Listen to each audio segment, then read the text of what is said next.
¿Sabe qué hacía el pueblo? El pueblo lloraba y se arrepentía. No, yo vuelvo a la iglesia. Sí, yo necesito al Señor. Sí, es que yo estoy mal porque me alejé de Dios. Sí, yo necesito ir a la iglesia. Entonces, ¿qué hacía el pueblo de Dios? Se acordaba otra vez de Dios. ¿Sabe qué hacía Dios bueno? Los escuchaba. Mire, algo que prevalece en el libro de los Jueces es que Dios siempre escuchaba la oración de su pueblo. Siempre. Y el pueblo se portaba horrible. Pero Dios siempre escuchaba la oración de su pueblo. Y en esa época ellos eran pueblo. Yo le tengo una buena noticia. Ahora usted es hijo. ¿Cuánto más no va a escuchar el Señor a sus hijos así se porten mal?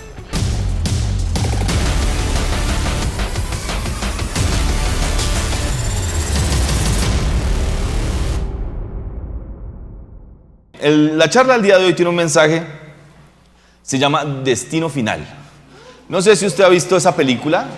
¿Se acuerda de esa película que hace unos años, ya llevan como 10, yo no sé cuántas películas llevan esas, que ya son malas todas, pero la primera fue una primicia y fue algo muy bueno porque era que todo se acomodaba para matar a una persona, ¿me entiende? Entonces todo, se regaba el café preciso donde estaba el cable se pelaba porque pasaba algo y lo rayaba, ¿me entiende? Y todo lo llevaba una serie de eventos desafortunados para matar, o la muerte de una persona se llamaba, y la muerte era grotesca, ¿se acuerda?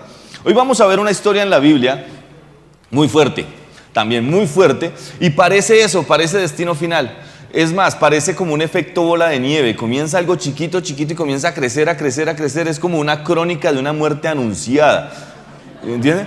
Y vamos a leer la historia, vamos a leer un poquito de Biblia harto al principio, pero después vamos a convertirnos usted y yo en investigadores y vamos a pasar de Destino Final a 24, o mejor no, 24 no, como a CSI Bogotá, ¿me entiendes? CSI FOU. Vamos a analizar por qué pasó esa desgracia y vamos a aprender, ¿ok? Vamos a aprender. Hoy es un día domingo, hoy podemos enseñar un poquito más, entonces esté dispuesto a leer Biblia y a no dormirse. ¿Listo? Primer libro de Samuel, capítulo 4, versículo 1. Primer libro de Samuel, capítulo 4, versículo 1 en adelante. ¿Listo? Aquí comienza la historia. Las palabras de Samuel llegan a todo el pueblo de Israel. Aquel tiempo Israel estaba en guerra con los filisteos y el ejército israelita acampaba cerca de Benecer y los filisteos estaban en Afec. Bueno, un poquito en contexto, está ya la guerra con los eternos enemigos de Israel, están los israelitas y están los filisteos. Y hay un joven que se llamaba Samuel, un niño en esa época, que iba a ser elegido el próximo sacerdote. Versículo 2. Los filisteos atacaron al ejército de Israel y lo derrotaron matando a 4,000 hombres. Mire cómo comienza la cosa. Arranca la guerra y en esa guerra mueren 4,000 hombres del ejército de Israel. Eso ya comienza feo. 4,000 hombres es mucha gente, ¿cierto? Terminada la batalla, las tropas se retiraron a su campamento y los ancianos de Israel se preguntaron y hacen esta pregunta: ¿por qué permitió el Señor que los filisteos nos derrotaran? Sale una pregunta: ¿por qué el Señor permitió que nos derrotaran si yo voy a la iglesia? ¿Por qué el Señor permitió que me pasara esto? ¿Por qué el Señor permitió que me robaran si estoy estudiando de autoridad? ¿Por qué el Señor permitió que me enfermara? ¿Por qué el Señor permitió que pasara esto y lo otro? Esa pregunta usted y yo la hemos hecho muchas veces. Uno dice: pero me volví cristiano, ¿por qué pasa esto? ¿Entiende? Y aquí el pueblo de Israel hace esa pregunta. Los ancianos rasgan sus vestiduras y pegan un grito al cielo y dicen: ¿por qué el Señor permitió esto? Están renegando contra el Señor. Dicen: ¿por qué permitió que muriera tanta gente? Después dijeron: traigamos de Silo el arca del pacto del Señor. El arca del pacto, usted debe saber que era el lugar donde descendía la presencia del Señor. Era, mejor dicho, era el símbolo de la presencia del Señor. Donde estaba el arca había victoria. ¿Entiendes? O sea, donde llevaban el arca, el pueblo de Dios obtenía la victoria. O sea, porque era descender la presencia misma de Dios. Dice: traigamos el arca del pacto del Señor. Si la llevamos con nosotros a la batalla, nos salvará de nuestros enemigos. Así que enviaron hombres a Silo para que trajeran el arca del pacto del Señor de los ejércitos celestiales, quien está entronizado entre los querubines. Los hijos de Elí, Ofní y Finés también estaban allí con el arca del pacto de Dios. Aparecen tres hombres, tres protagonistas en esta historia. El sacerdote principal, que era Elí. Era el hombre al cual Dios le hablaba y él hablaba al pueblo. O sea, era el contacto del pueblo con Dios. Elí era una especie de gobernante. ¿Entiendes? Era como Israel en esa época no tenía rey, era sacerdotes. ¿Entiendes? O sea, Dios era el rey, le hablaba al sacerdote y el sacerdote hablaba al pueblo. Elí tenía dos hijos que se llamaban el primero Ofni y Finés, ¿cierto? Eran sus dos hijos y eran también siervos del templo, o sea, eran como otros sacerdotes, ¿cierto? Que también trabajaban en el templo. Ellos eran los encargados de que la gente estuviera recibiendo la palabra de Dios, los que recibían las ofrendas, ellos eran los que estaban a cargo del templo. Cuando los israelitas vieron, versículo 5, ¿está conmigo? Dígame amén. Cuando los israelitas vieron que el arca del pacto del Señor llegaba al campamento, su grito de alegría fue tan fuerte que hizo temblar la tierra. Imagínense esta escena. Cuando llega el arca, ellos de una vez pensaron, llegó la presencia del Señor. ¿Entiendes? Llegó la presencia del Señor, ahora sí nos va a ir bien. Es como cuando usted dice, no, voy a ir a la iglesia porque estoy mal. ¿Me entiendes? Estoy muy mal. Mucha gente a veces dice, no, tengo que hablar con usted, pastor. No, tengo que ir a la iglesia porque en serio estoy muy mal. Y viene a la iglesia, ¿cierto? Viene la presencia del Señor, el pueblo se alegra, que la tierra tiembla.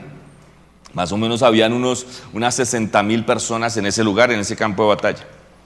¿Qué estará pasando?, se preguntaron los filisteos. En el otro lado del campo del enemigo, los filisteos escuchan el grito, el rugir del pueblo de Dios, porque la presencia de Dios había llegado, el arca había llegado, y se preguntan qué estará pasando. ¿Qué es todo ese griterío en el campamento hebreo? Cuando les dijeron que era porque el arca del Señor había llegado a su campamento, entraron en pánico, mojaron cuco, se paniquearon, les chicho achín. ¿Me entiendes? O sea, se asustaron.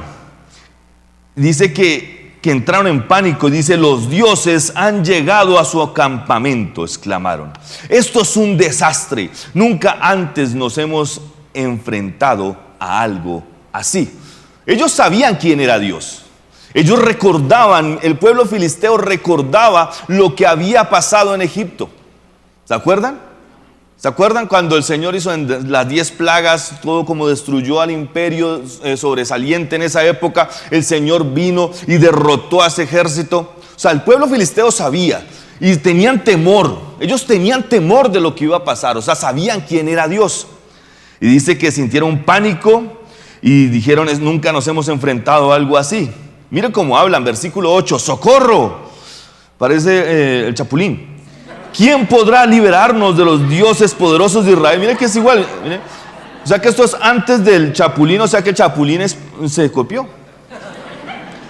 Dice, son los mismos dioses que destruyeron a los egipcios con plagas cuando Israel estaba en el desierto.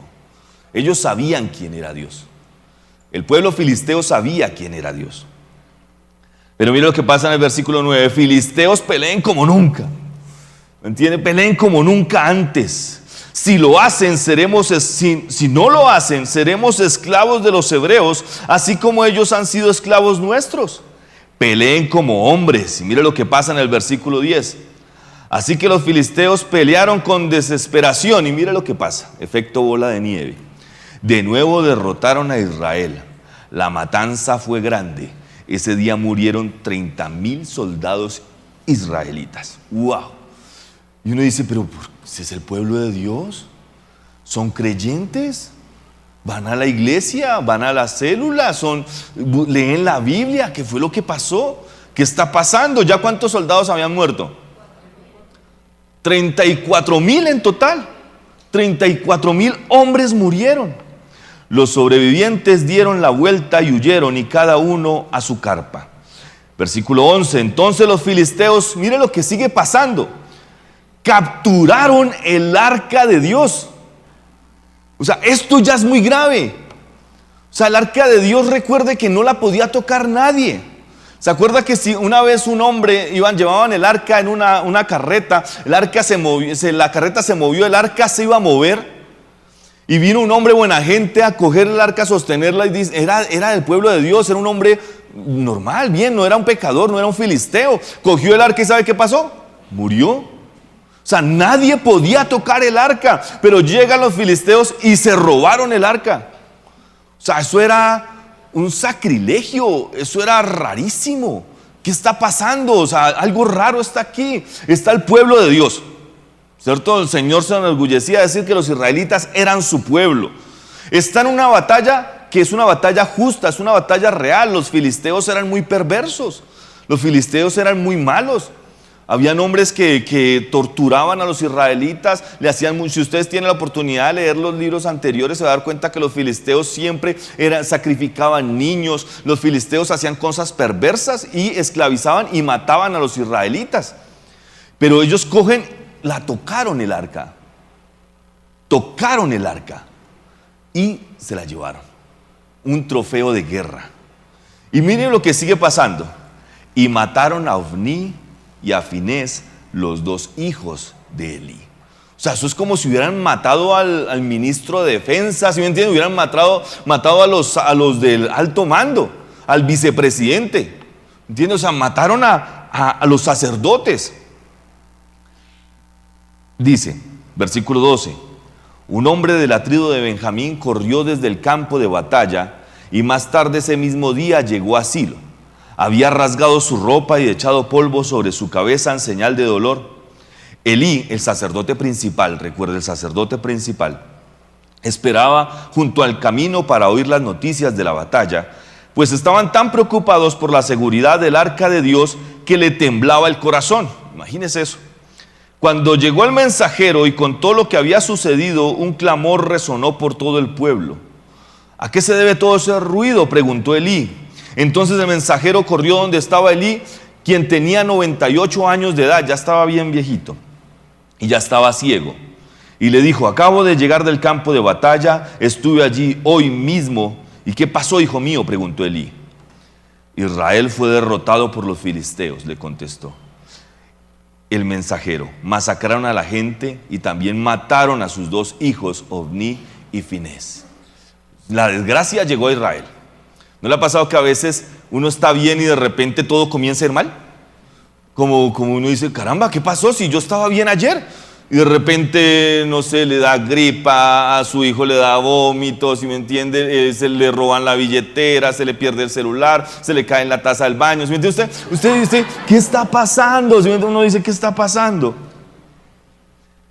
Cuando el mensajero mencionó lo que había sucedido, dice, versículo 17, el final, y capturaron el arca de Dios. Cuando el mensajero mencionó lo que había sucedido al arca de Dios, mira lo que pasa. Efecto bola de nieve. Destino final.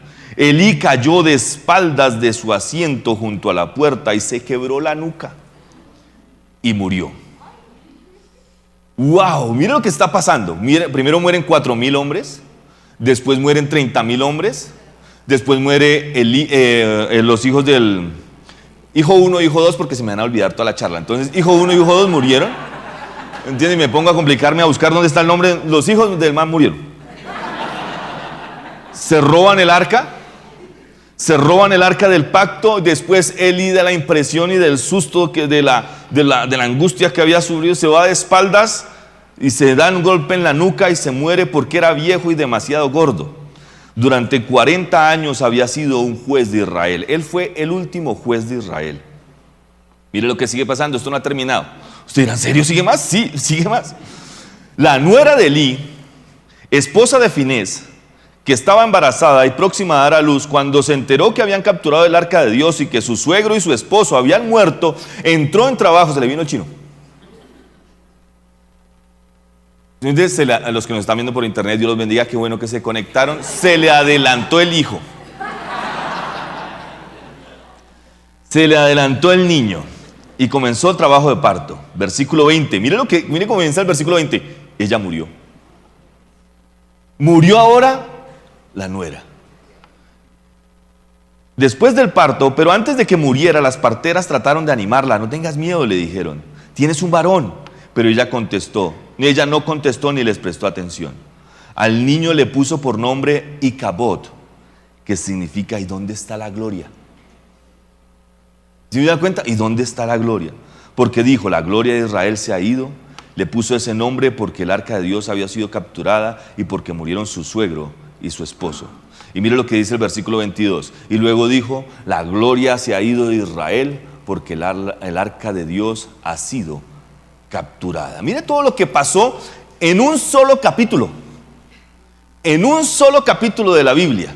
Tanta desgracia, tanta muerte, tanto sufrimiento. El pueblo quedó sin líderes. Mire cómo se sentía el pueblo. El pueblo quedó sin el líder quien lo orientaba, con el que hablaba con Dios y nos daba la instrucción. Se quedan sin Dios porque pensaron que Dios les iba a dar la victoria y resulta que Dios no apareció. Murieron 34,000 soldados, 34,000 familias destrozadas. La desgracia llegó a Israel, imagínense la angustia, y comienzan a hablar, ¿y dónde está la gloria? Entonces yo dije, es tremendo, ¿por qué pasó eso? Yo cuando leo la Biblia yo digo, ¿por qué? Y a mí me gusta examinar y me gusta ver la historia y mirar qué fue lo que pasó antes para lograr entenderlo. Entonces comencé a recordar, entonces ahí nos volvemos CSI Fou. ¿Listo? Vamos a comenzar ahora a investigar este caso, porque este caso tiene unas cosas muy raras. ¿Por qué pasó esa desgracia? ¿Por qué murió tanta gente? Yo no quiero que eso me pase a mí. Amén. Amén. Y si usted está pasando por un momento difícil, vamos a examinarlo. A lo mejor algo está pasando. ¿Entienden? A lo mejor este mapa que vamos a tener nos va a ayudar a entender por qué le pasó eso al pueblo de Israel y yo no cometer ese error. Usted debe saber que la Biblia está puesta no para que usted vuelva a vivir todas las cosas de la Biblia.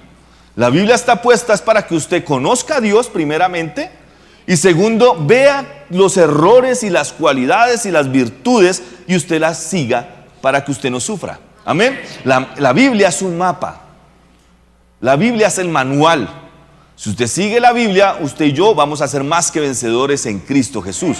Amén. Y recuerde, Dios quiere que usted vaya de triunfo en triunfo y de victoria en victoria. Dice, amado, yo deseo que tú seas prosperado en todas las cosas, así como prospera su alma. Él, como un buen papá, quiere que le vaya bien. Pero hay algunas cosas que usted y yo fallamos y da cabida a que el enemigo venga a entrar a robar, matar y a destruir. Entonces me puse a analizar y resulta que esto arranca desde el libro de los Jueces. Muchísimos años atrás, más o menos unos 600 años atrás comenzó esto. O sea, imagínense el trabajo que tocó hacer, buscar, y desde 600 años comenzó a ver. Usted, el libro de los Jueces, ¿alguien ha leído el libro de los Jueces? El libro de los Jueces es uno de los libros más sangrientos de la Biblia. Es uno de los libros más crueles de la Biblia y más explícito. Hay unas muertes muy explícitas en ese libro. El libro de los Jueces cuenta la caída de Israel. Antes de los jueces estaba Moisés, Josué y Caleb. Estaban los grandes hombres de Dios. Estaba Moisés, ¿se acuerda que liberó al pueblo de Israel de Egipto con las señales, los milagros y los prodigios? Aparece un hombre valiente que era Josué. Josué fue un guerrero impresionante que hizo que el pueblo de Dios entrara a la tierra prometida. Y si usted lee en el libro de Josué, usted se va a dar cuenta que siempre era victoria tras victoria, victoria tras victoria. El Señor respaldando a Josué. Eso, ¿se acuerda que mataron gigantes? Hicieron una cantidad de cosas, coronaron, entraron a Jericó. ¿Se acuerda que entraron a Jericó? ¿Cómo entraron a Jericó? Con un grito de alabanza al Señor, los muros se cayeron. Y en el libro de los Jueces comienza a mostrar la corrupción moral de Israel. ¿Se acuerda que el pastor explicó hace unos días acerca de qué es corrupción? Es no hacer lo que usted debe hacer. Comienza a ver la corrupción moral de Israel. ¿Saben? En esa época la tierra prometida, donde ellos tenían que conquistar, estaba llena de cananeos. Los cananeos eran un pueblo pagano que nunca iban a reconocer a Dios como su Señor y que nunca iban a aceptar al pueblo de Israel como vecino. Y los cananeos eran pueblos idólatras que sacrificaban niños a sus dioses paganos. Tenían muchos dioses, pero eran muy perversos. Era un ambiente muy hostil la tierra prometida en esa época. Cuando el Señor le dijo a Moisés que saliera y le dijo a Josué y Caleb, ellos tenían, el mandato era derrotar a todos los pueblos que habían en la tierra prometida, porque ellos primero no se iban a arrepentir y segundo le iban a hacer daño. ¿Entiendes? Si ellos no derrotaban a los pueblos cananeos, ellos iban a adoptar las costumbres de los pueblos cananeos. Entonces, las mujeres, si ellos se juntaban con las mujeres cananeas, iban a comenzar a aceptar sus tradiciones y comenzar a adorar a sus dioses. Y pasan de bastante buenos a malos, y de malos a bastante malos. Eso pasa en el libro de los Jueces. Israel no expulsó a los pueblos que habitaban la tierra prometida, y lo que hizo fue adaptar sus tradiciones paganas en las cuales estaban el sacrificio de los niños. ¿Y sabe qué pasa? Israel, usted comienza a leer el libro de Israel, de los Jueces, perdón, usted se va a dar cuenta que ellos entran en un ciclo descendiente. O sea, un ciclo cada vez de mejor a peor. Y comienzan un ciclo descendiente. Entonces, primero, entraban en pecado porque se contaminaban con los cananeos. Entonces, al momento de entrar en pecado, lo que llegaba a ellos era una opresión. O sea, el pecado, usted debe saber que el pecado abre la puerta a que el enemigo entre a robar, matar y a destruir. Usted debe saber que el mundo espiritual es un mundo legal, donde hay un juez justo que es nuestro Señor, donde tenemos un acusador que es el enemigo, el diablo, y donde tenemos un abogado defensor que ¿quién es? Jesucristo. Cuando usted peca, usted hace algo incorrecto en contra de la palabra de Dios, de inmediato el acusador encuentra un caso, encuentra una opción y una oportunidad para demandar. Entonces él va y lo demanda. ¿Alguien aquí lo han demandado? Cuando usted abre no me digan amén, digan sí o no. Cuando a uno lo demandan es porque usted dio un papayazo o hizo algo incorrecto, ¿cierto? Cuando usted hizo algo incorrecto. Entonces cuando usted peca, el enemigo de inmediato corre a Dios y le dice: mire, su hijo quebrantó la ley, él merece la muerte, porque la paga del pecado es muerte. Entonces él puede entrar, como él es un juez justo, Dios no es corrupto como los jueces colombianos, ¿entiendes? Él no es un juez como los de acá, él es un juez correcto. Entonces él da autorización, no es que quiera, él autoriza, porque es lo corrupto, es lo legal, ¿entiende? Es lo que demanda la ley. Entonces cuando usted peca, de inmediato se abre una puerta para que el enemigo entre a robar, matar y a destruir. Entonces el pueblo de Israel pecaba. Cuando había pecado, de inmediato había opresión. Comenzaban a invadir al pueblo de Israel, había derrota, había desgracia. ¿Sabe qué hacía el pueblo? El pueblo lloraba y se arrepentía. No, yo vuelvo a la iglesia. Sí, yo necesito al Señor. Sí, es que yo estoy mal porque me alejé de Dios. Sí, yo necesito ir a la iglesia. Entonces, ¿qué hacía el pueblo de Dios? Se acordaba otra vez de Dios. ¿Sabe qué hacía Dios bueno? Los escuchaba. Mire, algo que prevalece en el libro de los Jueces es que Dios siempre escuchaba la oración de su pueblo. Siempre. Y el pueblo se portaba horrible, pero Dios siempre escuchaba la oración de su pueblo. Y en esa época ellos eran pueblo. Yo le tengo una buena noticia: ahora usted es hijo. ¿Cuánto más no va a escuchar el Señor a sus hijos así se porten mal? A veces gente no busca a Dios porque cree que está mal y dice: no, yo no voy a la iglesia, voy a esperar que esté mejor, o voy a esperar dejar este pecado y ahí sí me acerco a Dios. ¿Ha escuchado gente decir eso? Gente que no busca a Dios porque está en pecado. Pero no, busque a Dios cuando está en pecado. Es cuando usted más debe buscarlo. Cuando usted la embarre, busque a Dios. Así, todo arrastrado, vuelto nada, busque a su Señor. Amén. Si Dios escuchaba al pueblo de Israel cuando eran pueblo, no tenían el Espíritu Santo y Cristo no había muerto por ellos, ¿cómo no nos va a escuchar a nosotros que tenemos al Espíritu Santo dentro y que Cristo murió y resucitó por nosotros y que su sangre fue derramada a nuestro favor? Amén. Entonces usted tiene que estar más tranquilo. Pero entender que en Jueces pasaba eso. El pueblo se arrepentía, se acordaban de Dios, Dios les escuchaba y los ayudaba y levantaba a un libertador. Dios levantaba a un gran hombre. El primer hombre que el Señor levantó en el libro de los Jueces se llamaba Otoniel. Bonito nombre, para que le pongan a sus hijos. Esto para que se levantaba el Salvador o el Libertador levantado por el Señor, y esto hacía que el pueblo hubiera paz. Entonces Israel quedaba otra vez en paz, sus enemigos aplacados por causa de que el Señor levantó a un gran hombre de Dios. Otro hombre que Dios levantó muy bueno también se llamaba Ahod, tremendo hombre de Dios, y también una mujer que se llamaba Débora. ¿Sabe que en el Antiguo Testamento Dios también usaba a las mujeres? Ustedes mujeres son muy valiosas para el Señor. Aquí tenemos unas mujeres muy valiosas, muy berracas, muy esforzadas. Tenemos unas líderes que son tremendas mujeres de Dios, unas servidoras que son muy ungidas, las maestras. Son unas mujeres llenas del Espíritu Santo en la alabanza. ¿No ha visto aquí que a veces, un día de estos no hay hombres en la alabanza? No sé qué está pasando. Hay mucha mujer. Las mujeres son una bendición. Amén. Si tiene una mujer a su lado, bendígala. Dígale, eres una berraca. ¿Ok? Entonces, cuando se levantaba un libertador, esto traía paz a Israel. Pero ¿sabe qué hacía Israel cuando estaba en paz? Comenzaba a olvidarse de Dios y empezaba a hacer las cosas paganas y caían en pecado. Entonces caían en pecado, venía la opresión, el pueblo se arrepentía, recordaba a Dios, Dios los escuchaba, se levantaba un libertador, después esto traía paz, el pueblo entraba en paz, se confiaban, se fresqueaban, comenzaban a adquirir mañas y comenzaban a descuidar a Dios poquito a poco y venía el pecado otra vez. ¿Sabe qué pasaba otra vez? Esto traía opresión. El pueblo se arrepentía y así pasa más o menos unas 6 veces en el libro de los jueces. O sea, era una constante. ¿Sabe que uno leía el libro de los jueces y uno dice, es que ese pueblo de Israel es muy terco? Es que es terrible esa gente. Yo si estuviera en esa época, yo sería juicioso. O sea, una cosa es mentira, usted y yo somos exactamente igual. Desafortunadamente y en países como Colombia uno busca a Dios cuando está en la inmunda. ¿Sabe por qué es tan difícil a veces predicar en Estados Unidos?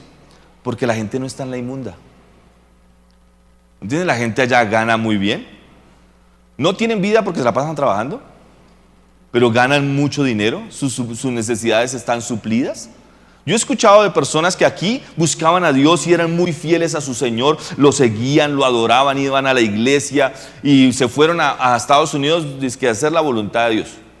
Decían, no, nos vamos a Estados Unidos a trabajar para el Señor y toda la cosa, pero llegaban allá, comenzaban a ganar en dólares, comenzaban a comprar mejores cosas, ya tienen casa, tienen 2 carros, casa con piscina atrás, ya tienen todas las necesidades suplidas y van de vez en cuando a la iglesia. Ya no tienen la pasión y el fuego por predicar. Uno aquí en Bogotá, uno tiene ganas de predicar. Usted sale a la calle, usted ve tanta gente desesperada, tanta gente pasando por necesidad, por dificultades, y usted dice, toca hacer algo. Pero usted va allá, todo bonito, todo chévere, palmeras, brisa, mar, sol. Usted quiere estar allá, verse bien, vestirse bien, pero se apaga el fuego. ¿Entiendes? Se apaga el fuego. Y eso le pasaba al pueblo de Israel. Y desafortunadamente usted y yo muchas veces somos así. Solamente buscamos a Dios cuando estamos mal. Y uno le dice, Señor, ahora sí, mire, por chuchito, yo sigo yendo a la iglesia. Si tú me ayudas en eso, yo voy a la iglesia. ¿Cuántos han hecho esa oración? Yo la hice. Yo la he hecho muchas veces. Yo me acuerdo de mis primeros años de cristianismo, uno la embarraba todo el tiempo. Y uno, ay Señor, si me sacas de esto, yo voy a la iglesia todos los domingos.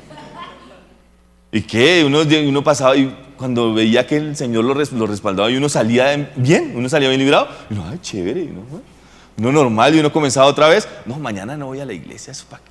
O no, yo después voy en 15 días. Y así somos nosotros.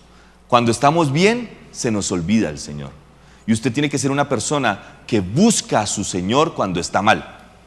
Pero usted tiene que ser una persona que busca a su Señor cuando está mejor.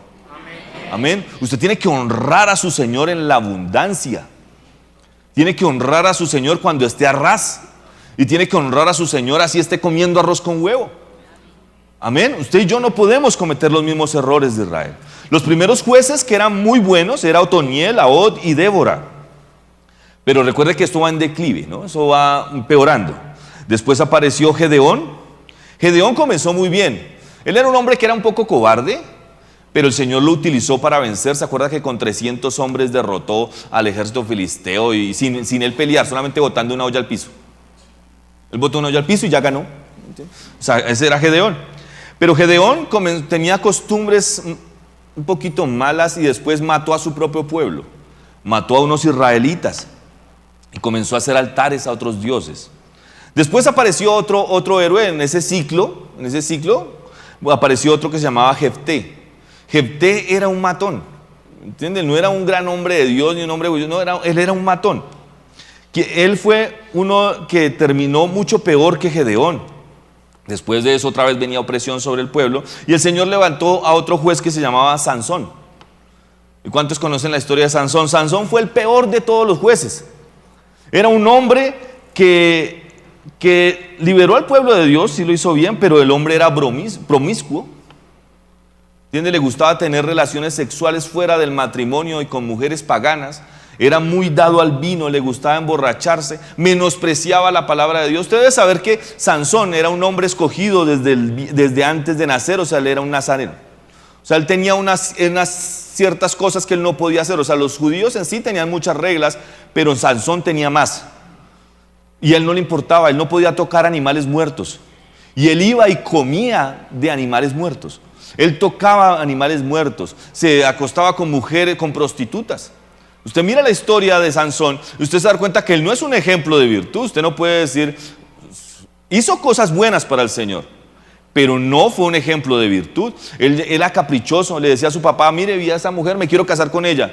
Y los papás le decían, pero es que ella no es cristiana, ella es de otro pueblo, déjela que se convierta, déjela, acabó de llegar a la iglesia, espera un poquito, aguante. Y el que decía, no, es ella, yo me quiero casar con ella, y eso tenía que ser ella, o sea, era caprichoso, no era un hombre, un ejemplo a seguir. A pesar de eso, ayudó al pueblo de Israel y mató a muchos filisteos, y lastimándose al mismo. ¿Se acuerda que se metió en medio de las dos columnas y destruyó un templo donde él también murió? Pero el pueblo iba en un declive. Pero algo que usted tiene que saber, usted dirá, pero entonces ¿por qué Dios usaba a esa gente? Porque eran los únicos que habían. O sea, Dios usaba lo que medio rescatable ahí. Entonces imagínese, si estos eran los líderes, imagínese cómo estaba el pueblo. O sea, si los líderes estaban así, de menguados, de pasmados en su fe, imagínese cómo estaba el pueblo. Y esto era lo mejor. O sea, Dios miraba de aquí más o menos medio saco algo. De aquí puedo hacer algo, y sacaba él. A Sansón le importaba literalmente un pito la palabra. No le importaba la palabra. Él actuaba como a su conveniencia. Él era un antihéroe. Venom, para que me entiendan. ¿Me entiendes? O sea, para que me entiendan un poquito. Él no es Spider-Man, es Venom. Si le afecta a él, actúa. Si no le afecta a él, no actúa. Amén. Y usted puede ver que al terminar el libro no se puede diferenciar entre Israel y los cananeos. Y al final, los últimos capítulos recuerda que estamos examinando por qué pasó la desgracia, no se me va a perder.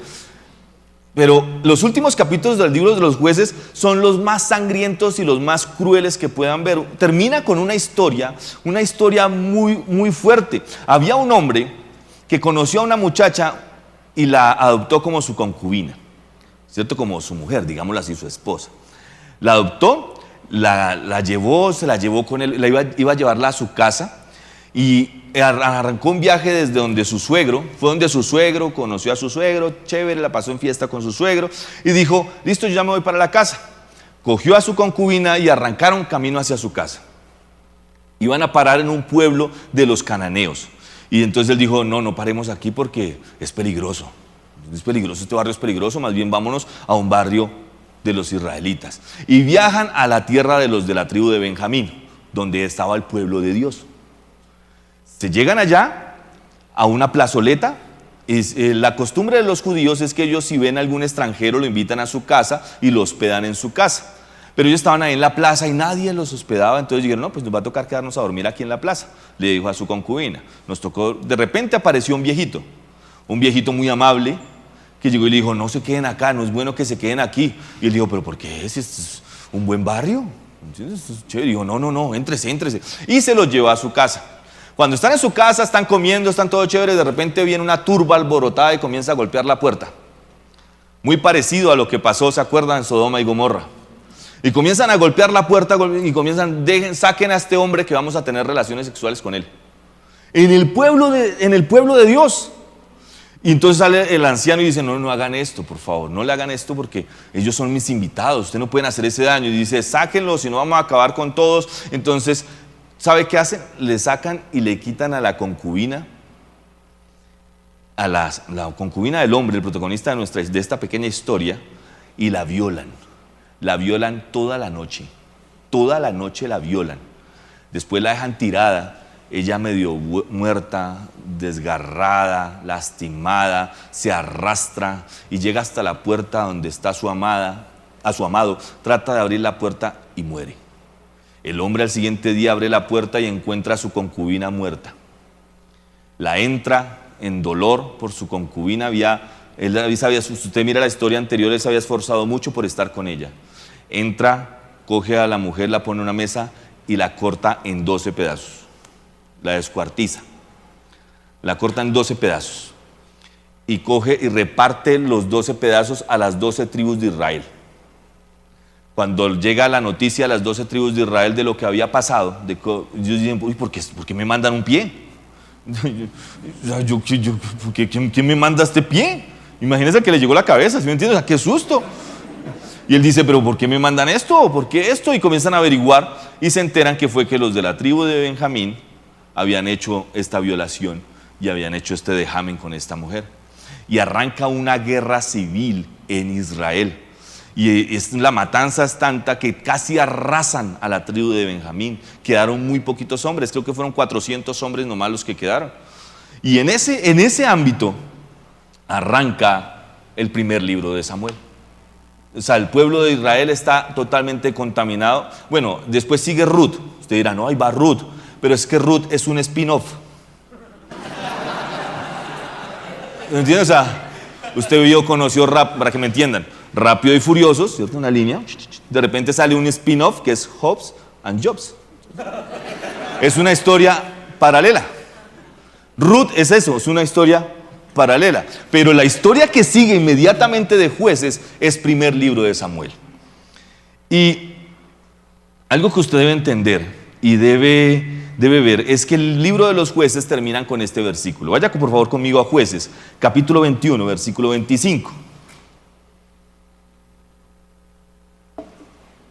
Estamos viendo por qué hubo esa desgracia en Israel. 34,000 soldados muertos, sacerdote e hijos muertos, la nuera del sacerdote muerta y el arca robada. Estamos estudiando eso. ¿Por qué pasó eso?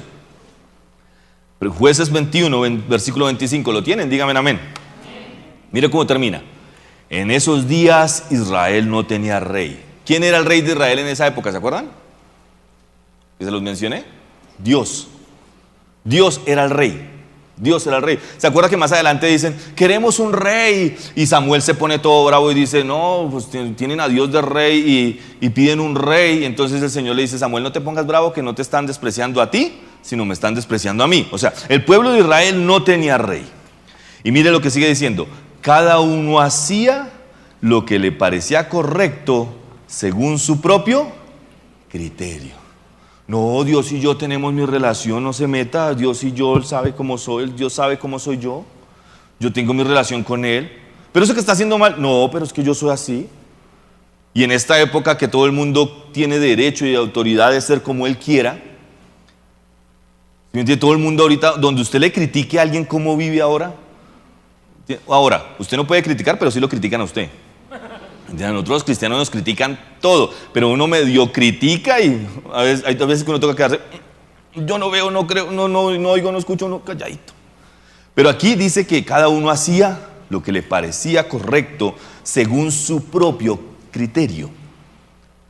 Ahí comienza el declive de Israel. Cuando cada quien trata de llevar su fe bajo su propio criterio. Y la fe no se puede llevar como usted y yo querramos. Por ejemplo, hay gente que pelea por las iglesias. Yo me acuerdo cuando estaba en la pandemia y que autorizaron que podíamos regresar a los templos. ¿Se acuerdan? Bueno, usted venía todo el tiempo, pero bueno. Pero en esa época yo veía las redes sociales y criticaban a los pastores y a las iglesias que decían, "No, pero es que las iglesias no son el templo del Señor, el templo del Señor somos nosotros". Y sí, amén, eso es verdad. Pero desafortunadamente la iglesia es necesaria, hablándolo como este lugar donde nos reunimos todos. Usted es la iglesia, ahora no me malinterprete, y los que me están viendo por internet no me ataquen y no me digan cosas feas como le dicen a mi hermano. ¿Entienden? Uy, a él le dan duro, muy duro, y eso es bueno. Pero bueno, volvamos al punto. La iglesia es usted, este es el templo, pero la iglesia, esta reunión es necesaria. Es necesaria porque uno dice, no, yo vivo mi cristianismo sin ir a la iglesia. Usted lo puede estar haciendo bien los primeros días, pero después Netflix gana. Y más que hay tanta serie buena tras serie buena. Después sale, dice que ahora salió, ¿cuál fue? Star, que es una nueva.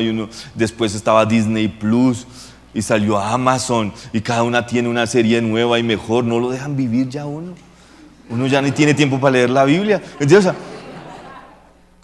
uno trata de vivir su cristianismo solo, pero desafortunadamente no se puede. ¿O no? Muchos de los que ahorita no han vuelto a la iglesia no han podido volver a la iglesia porque se enfriaron durante la pandemia. Se acostumbraron a ver la prédica en internet, que está bien. Usted que me está viendo allá, está bien, lo está viendo bien. Pero si vive en Bogotá, venga. Si vive en Miami, venga. Amén. Si tiene una iglesia en otro pueblo, en otra ciudad y tiene una iglesia cerca, venga. Y si se congrega con nosotros, conéctese también a las células virtuales, es fundamental. Pero eso produce enfriamiento. Aquí es donde usted pule su carne. ¿Entiende? Aquí es donde usted puede andar en amor. Aquí es donde usted tiene que tolerarse a su hermano, los servidores. Aquí es donde los pulen, donde les quitan esas esquinas malucas, esas esquinas que lastiman. ¿No tiene muebles con esquinas malucas? Hoy tienen un mueble con unas esquinas repuntudas y mi hija estaba aprendiendo a caminar, me tocó conseguirme unos cauchitos que le ponían en la esquina para que no se pegara porque ella no mira, ella va corriendo, ella no mira y se pegaba. Aquí es donde le ponen a usted, le liman los cachitos. Acá es donde a usted le dicen qué tiene que hacer. Aquí usted tiene que venir y aguantarse un man que le abre por 1 hora.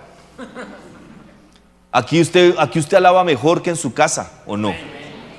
Ahora, en la casa uno puede alabar y chévere, uno pone música y tiene momentos agradables, pero después allá usted está viendo y de repente le timbra el celular, usted está viendo la charla y usted veía, comienza a chatear, se toma el café, se arropa con la cobija un ratico más, se arruncha, se duerme, y, ay, ¿dónde quedé? ¿Sí me entiende?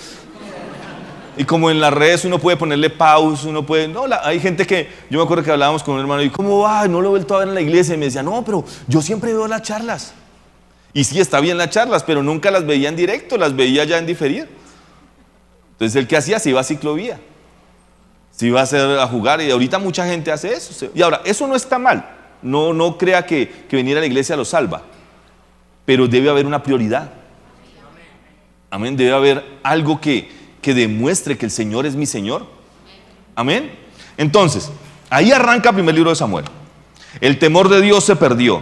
Cada uno asumía su relación con Dios como a cada uno le parecía. ¿Sabe una cosa? Las visiones y los mensajes del Señor eran muy escasas. Además, era lógico, ¿con quién hablaba Dios? O sea, Dios no tenía con quién hablar. Hablaba con el que medio se disponía. Pero así estaba la cosa. Entonces vamos a comenzar a examinar por qué murieron los sacerdotes Ofni y Finés, el hijo 1 y el hijo 2. ¿Listo? Vamos a comenzar a desmenuzar y ojalá el tiempo nos alcance. Ahora, primero, los hijos de Elí eran perversos, eran unos sinvergüenzas que no respetaban al Señor a pesar de que eran siervos en el templo del Señor. Mira lo que hacían estos hombres, se robaban la ofrenda. El pueblo de Dios iba y llevaba una ofrenda y ellos cogían y ahora ellos podían sacarla, pero eso tenía un ritual, ellos tenían un protocolo, ¿cierto? Primero era honrar al Señor y después ellos sí sacaban una parte. Pero ¿qué hacían ellos? Cuando llegaba la ofrenda, no importaba que la ofrenda estuviera todavía cruda, porque recuerde que eso la metían en un fuego, ellos cogían y sacaban y no importaban y destrozaban la ofrenda sin importar. O sea, ¿y la ofrenda qué es? Adoración. ¿Qué pasaba con ellos? Menospreciaban la adoración a Dios. ¿Sabe otra cosa que hacían estos hombres? Seducían a las mujeres en la puerta del templo. Y hay una versión que dice que tenían relaciones sexuales dentro de la iglesia. Cuando usted solamente ve una cara de la moneda, usted dice, ay, ¿por qué Dios dejó tirados al hijo 1 y al hijo 2? ¿Entiendes? Uno dice, pero ¿por qué? Si ellos eran los siervos del Señor. ¿Pero por qué? Si ve, mira, ahí está su Dios. Ahí está su Dios. ¿Se acuerda cómo terminó la mujer, la nuera de Elí, diciendo, ¿dónde está la gloria? ¿Me entiendes? O sea, la gente a veces juzga, pero no entiende que es que ese hombre tiene un pasado. Su cristianismo tiene dos caras. Y Elí y Ofnis, hijo uno, hijo dos, tenían dos caras. Se mostraban de piadosos ante la gente, pero por detrás eran perversos. Vivían una religión. ¿Sabe una cosa también? Elí sabía, su papá sabía que sus hijos eran así. Y solamente les hablaba, pero nunca los reprendía. ¿Sabe una cosa? Usted y yo necesitamos ser tropiezo para el pecado. Usted no puede ser alcahueta para el pecado. Usted tiene que ser tropiezo para el pecado. Si usted conoce a alguien, por ejemplo, a veces yo les decía el viernes, hay veces que pasan cosas en las iglesias. En las iglesias somos gente imperfecta, hay gente que falla y toda la cosa. Y a veces le dicen, uy, pero es que si usted supiera lo que está haciendo otra persona, y uno, pues, dígame y lo ayudamos. Pero no dicen, saben que alguien está haciendo algo malo y no lo dicen. Aquí a veces vienen hombres a enamorar a las muchachas de la iglesia y no son capaces de hablarlo. Nosotros tenemos que parar a esos hombres que quieren dañar a las muchachas de la iglesia. ¿Cierto? Que vienen a enamorar y toda la cosa. Y si usted sabe de un chisme, háblelo con un líder. Si alguna persona está haciendo algo incorrecto, háblelo primero para corregirlo y segundo para ayudarlo. Porque el pecado le va a traer consecuencias a esa persona. Y fuera de eso puede dañar a su alrededor, a las personas que están a su lado. Elí sabía que sus hijos lo que hacían y no les ponía freno. O sea, no era un tropiezo. Entonces, ¿por qué murieron los sacerdotes? Por su doble vida. O sea, ellos no vivían su cristianismo bien. Ahora, yo no le estoy diciendo a usted que sea perfecto. Nunca, todavía no vamos a ser perfectos. Hasta que Cristo venga, usted y yo vamos a ser perfectos. Amén. Amén. Pero lo que yo estoy diciendo es que listo, uno va a fallar, uno va a caer. Pero no es la constante. O sea, nosotros fallamos no porque querramos. O sea, nosotros no es costumbre, no es un hábito pecar. ¿Entiende? Juan el Bautista dijo, mostrad frutos de un verdadero arrepentimiento. O sea, no es que venimos aquí a la iglesia y seguimos siendo los mismos, no. O sea, lógico, a veces peleamos con nuestras esposas, a veces nuestros matrimonios pasan momentos difíciles, pero no es la constante. Hay gente que viene aquí a la iglesia cogido de la mano de su esposa, de su esposo, y su hogar está perfecto en victoria, hermano, pero en la casa ni duermen juntos, ni comparten tiempo juntos, el esposo la engaña, ¿sí me entiende? O la esposa lo engaña. Eso no es cristianismo, eso es religión. ¿Y cuál fue el final de estos dos hombres? Muerte. Y yo no quiero que eso nos pase, yo no quiero que eso me pase a mí. Por eso es que algo que nosotros tratamos es ser genuinos. Y yo hablaba del pastor al principio. Ustedes saben que el pastor Chuck es genuino. Cuando le sacan la piedra, le sacan la piedra. Y eso se ve. ¿Entiende? Y cuando está feliz, está feliz. Aquí hay muchos que juegan con él en Xbox. Y dice en la Biblia que... De la Biblia no, dice la gente. Ya inventando yo aquí. Hay un dicho que dice que a la gente se conoce en el juego. Usted en el juego conoce a la gente. Usted puede venir aquí a la iglesia y usted nos conoce tal como nosotros somos. Nosotros aquí no tratamos de ser hipócritas. Nosotros somos genuinos. Pregúntele a los servidores, a los líderes. Somos genuinos. A veces hacemos chistes pesados. A veces hacemos bullying. Pero así somos. Y qué bueno que usted sepa que así somos. ¿Amén? Amén. Ahora, hacer bullying está mal. Ok. Entonces por eso murieron el hijo 1 y el hijo 2. Ahora, ¿por qué murió Elí? Entonces vamos a examinar por qué murió Elí. Elí murió porque era religioso. Sabía palabra, pero no la practicaba. Sabía Biblia, pero no la practicaba. ¿Entiendes? Sabía mucha palabra. Sabía lo que el Señor hablaba, pero no la practicaba. Isaías capítulo 29, versículo 13. Vaya por favor conmigo, Isaías 29, 13.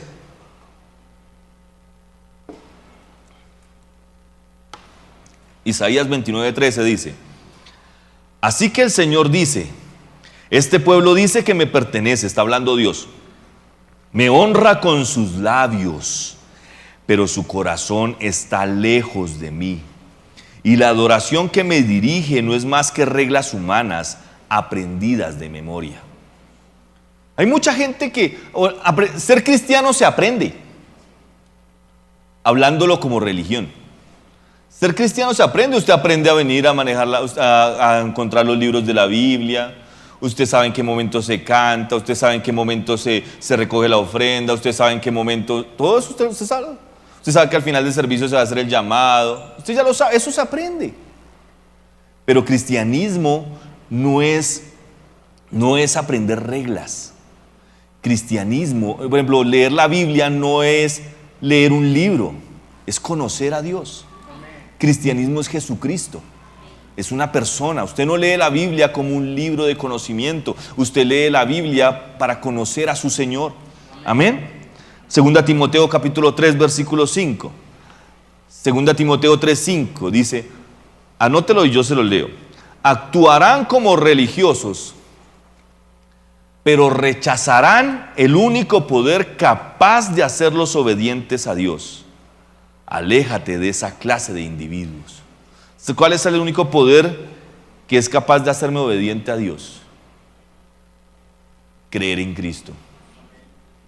Cuando yo creo en Cristo, su Espíritu Santo viene a habitar en mí. Y ahí es donde yo puedo ser santo. Antes no. Si usted no ha conocido a Cristo, sino conoció una iglesia o conoció un pastor, usted puede estar terminando como los hijos de Elí o como el mismo Elí. Muertos. Y no estoy hablando de algo físico. Que Dios nos guarde. Estoy hablando de algo espiritual. Muerte espiritual. Dice, actuarán como religiosos, pero rechazarán al único poder capaz de hacerlos obedientes a Dios. Aléjate de esa clase de personas. Bueno, que yo lo que hacía Elí, veía el pecado y no hacía nada. Le importaba más la opinión de otros que la de Dios. Tenía idolatría. Prefería a las personas antes que a Dios. Y este punto voy a hacer un poquito de énfasis porque aquí vamos a hacer mella. Prefería a las personas antes que a Dios.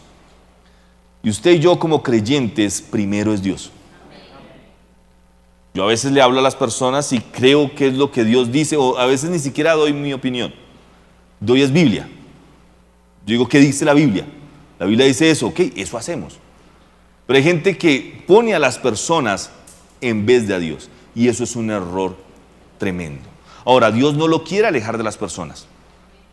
Porque a veces uno cree eso. Uno cree que Dios me quiere por allá con una monja a vestir santos por allá. No, Dios quiere que usted sea feliz. Dios quiere que usted tenga un buen trabajo, que usted avance. Hay gente que busca un trabajo y preciso el trabajo no los deja congregar. No, o sea, arriésguese a creerle a Dios en que le puede dar un trabajo que lo deje congregar. Amén. Pero es que necesito la plata, ¿no? O sea, ¿para qué estamos en esto si no le vamos a creer? O sea, ¿para qué nos metimos a creerle a Dios si no le voy a creer completo? Él dice no dejar de congregarnos como algunos tienen por costumbre. Entonces, si algo se opone a su congregada, déjenlo a un lado. Si algún plan se opone a la congregada, déjenlo a un lado. Primero Dios, buscad primeramente el reino de Dios y su justicia. Y el versículo no queda ahí, dice, y las demás cosas os serán añadidas. O sea, lo que viene sigue después. Haga planes después del mediodía, el domingo. Ahora, hay veces que sí, usted vacaciones, chévere, hágalo también. O sea, no estoy diciendo que aquí es un régimen y vamos a pasar lista a la entrada, no. Pero debería ser una constante la iglesia. Desde uno debería decir, no, ¿qué va a hacer el domingo? Después del mediodía estoy libre para lo que sea. ¿Amén? Amén. Yo le he contado aquí muchas veces, cuando el pastor John Romick y sus hijos salen de vacaciones, ellos pueden estar en Hawái, ellos pueden en su lugar más paradisíaco, pero el domingo buscan una iglesia. Donde estén, buscan una iglesia el domingo. Y no es una cosa de religión, no es una cosa de fanatismo, no es una cosa que la iglesia me traiga salvación, no, me trae la salvación es Cristo. Es una cosa de honra. O sea, donde sea, Dios es primero y punto. Amén.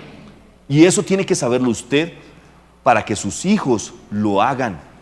y después no esté sufriendo de que sus hijos no quieren venir a la iglesia. Cuando su hijo, su familia ve que Dios para usted es una opción, Dios va a ser una opción para ellos. Amén. Usted y yo necesitamos poner a Dios en primer lugar. Elí estaba entumecido. Y sabe una cosa, Dios le advirtió 2 veces. 2 veces le advirtió. Le mandó un profeta y le dijo: mire, mi hijo, usted no está disciplinando a sus hijos, le va a pasar esto y esto, van a morir. Antes de que esto pasara, lea los capítulos anteriores, el capítulo 3, y usted se da cuenta que vino un profeta y le dijo a Elí: sus hijos van a morir y usted va a morir y va a ser erradicado porque usted no pone freno. ¿Y sabe qué decía Elí? Que Dios haga lo que quiera. No había respeto. No había respeto a Dios. O sea, Dios no era respetado. Y Dios tiene que ser, Él es Dios. Es cierto, es un Dios personal. Es cierto, es un Dios que se volvió hombre. Es cierto, es un Dios que se hizo esclavo. Es cierto, es un Dios que es cercano. Es un Dios que está conmigo en las buenas y en las malas. Pero usted nunca puede olvidar que Él es Dios. Y que a Él se le respeta. Amén. O sea, no podemos entrar en familiaridad con Dios. Mis hijos llegan a la casa, están en la casa, tengo hambre, y ellos ya ni me preguntan ni nada, ellos van a la nevera y sacan. Y eso es bien. Pero ellos también tienen que saber que cuando yo digo no, es no. Amén. O sea, tiene que haber un respeto. Tiene que haber un respeto. Él era, en un término colombiano, era concha. ¿Conoce gente concha? Gente que no le importa. Se va a poner bravo. No importa, después se contenta. Hay gente que dice, le toca 2 cosas: o ponerse más bravo o contentarse. Así era él. Dios le habló, como Dios no encontraba con quién hablar, le habló a un niño chiquitico, un niño pequeñito, Samuel, tenía como unos 4 o 5 añitos, un pequeñito le habló. Dios le tocó hablarle a un niño porque no había nadie más, y le advirtió a Elí lo que iba a pasar, y ¿sabe qué? Tampoco hizo caso. Ahora, sigamos acá. Yo creo que no voy a terminar. Yo creo que este caso va a quedar en continuará. ¿Por qué murieron los otros? ¿Por qué murieron la nuera? ¿Por qué murió la nuera? ¿Por qué murieron 34,000 hombres de Israel? Amén. Entonces, dentro de 8 días yo veré, lo espero aquí. Ya no alcanzo. Pero usted debe tener algo claro en su vida. Dios debe ser primero. Amén. Dios no le quiere frustrar la vida. No, Dios quiere que las cosas le vayan bien. Cuando usted y yo tratamos de buscar soluciones humanas a los problemas o a las circunstancias de este mundo, las soluciones son pasajeras. Puede que usted obtenga paz en un momento. Mire, usted puede salir adelante sin Dios. Créame, usted puede salir adelante sin Dios. Porque Dios, en usted está la mano creadora de Dios, y se le pega algo, usted es vencedor, usted puede salir más que vencedor sin Dios. En el mundo hay mucha gente que tiene mucho dinero y mucha fama, mucha riqueza sin Dios. O sea, usted puede salir adelante sin Dios. Pero sin Dios, esa riqueza, ese triunfo es pasajero. La Biblia dice que de qué sirve ganar a todo el mundo si al final ¿qué? Pierdo mi alma. Con Dios usted puede ganar el mundo y no pierde su alma. Amén. Entonces yo quiero animarlo hoy a que usted entienda que con Dios las cosas son mejores y que tenemos que honrar a Dios antes que las personas. El pastor lo decía hace unos días en una reunión: amamos a las personas, amamos las almas, pero amamos más a Dios. Amén. O sea, vamos a hacer lo que sea por salvar las almas, pero vamos a hacer lo que sea para honrar a Dios siempre. Y usted es creyente, lo veíamos el viernes, usted es un seguidor de Cristo. Amén. Mire, cuando usted lee la historia de Jesús, Él siempre estaba en la sinagoga, camino a la sinagoga, saliendo de la sinagoga. Siempre, ¿dónde se perdió? En la sinagoga. ¿Dónde se la pasaba? En la sinagoga, en el templo. Y Él era Dios. O sea, yo entiendo su vida, yo entiendo los afanes de este mundo, pero no dejen que los afanes de este mundo le aplaque su relación con Dios. Sea radical. Y más en estos tiempos. La Biblia dice, no dejando de congregarnos como algunos tienen por costumbre, viendo que el día se acerca. Jesucristo viene pronto. Y listo, que no venga pronto. Digamos, ¿qué tal que se demore otra generación? Pero honra a Dios primero. Dice, voy a terminar con ese versículo. Venga, lo busco por acá. Mire lo que dice, primer libro de Samuel, capítulo 2, versículo 30. Primer libro de Samuel, capítulo 2, versículo 30. Primer libro de Samuel, capítulo 2, versículo 30. Dice, por tanto el Señor Dios de Israel dice, prometí que los de tu rama de la tribu de Leví me servirían siempre como sacerdotes. Sin embargo, es lo que dice el Señor, honraré a los que me honran y despreciaré a los que me desprecian. Honre a su Señor y usted va a ser honrado. Amén. Honre a su Señor y usted va a ser honrado. Póngase de pie, por favor. Yo sé que hoy no fue un servicio así como, ay, como que chévere. Pero se convierte en chévere si usted lo hace.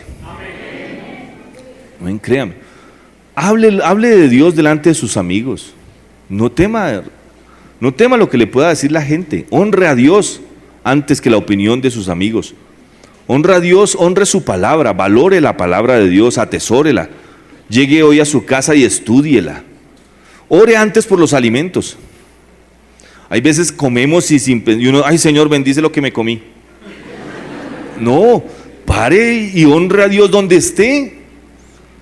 Esté en una plazoleta de comidas, ¿qué importa? Usted ve a la gente pecando afuera de sin pudor. No le importa lo que usted opina, si a usted le disguste lo que ve. Si va a almorzar, diga, Señor, gracias por estos alimentos. No importa, que lo vean, ¿qué puede pasar? Si lo persiguen, la Biblia dice, bienaventurados los que sufren persecución. Amén. Bienaventurados doblemente feliz, bendición, abundancia viene. Amén. Ore conmigo, Dios bueno, ayúdame a honrar tu palabra, a honrarte a ti sobre todas las cosas. Yo decidí creer en ti. Ayúdame a hacerlo bien. Espíritu Santo, dame sabiduría, entendimiento y revélame tu palabra.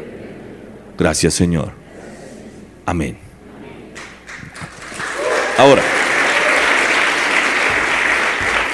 si hay alguna persona que nos está viendo por internet o alguna persona vino aquí por primera vez, yo creo que decirle que Jesús lo ama y que con la ayuda de Dios y con la ayuda de Jesús usted va a ser más que vencedor. Puede que en este mundo no se den las cosas como usted quiere, pero esto le garantizo una vida eterna y una vida eterna con Dios. Así que si usted donde está quiere recibir a Jesús en su corazón, lo animo a que haga esta oración y la iglesia va a hacer el coro.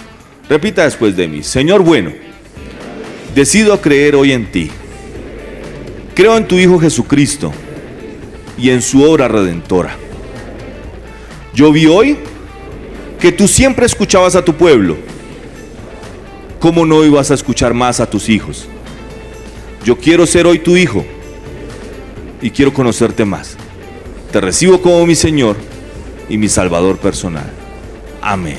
Amén. Si usted hizo esa oración por primera vez, créame que ahora usted es un hijo de Dios. Y nos encantaría ayudarlo con material, ayudarlo con hablar con usted personalmente si se pudiera. Por favor, escríbanos al número de WhatsApp que está apareciendo en pantalla. Queremos acercarnos a ustedes, queremos mandarle material y bendecirlos. Así que bueno que se conectaron el día de hoy. Bendecimos a todas las personas que nos están viendo. Dios los bendiga.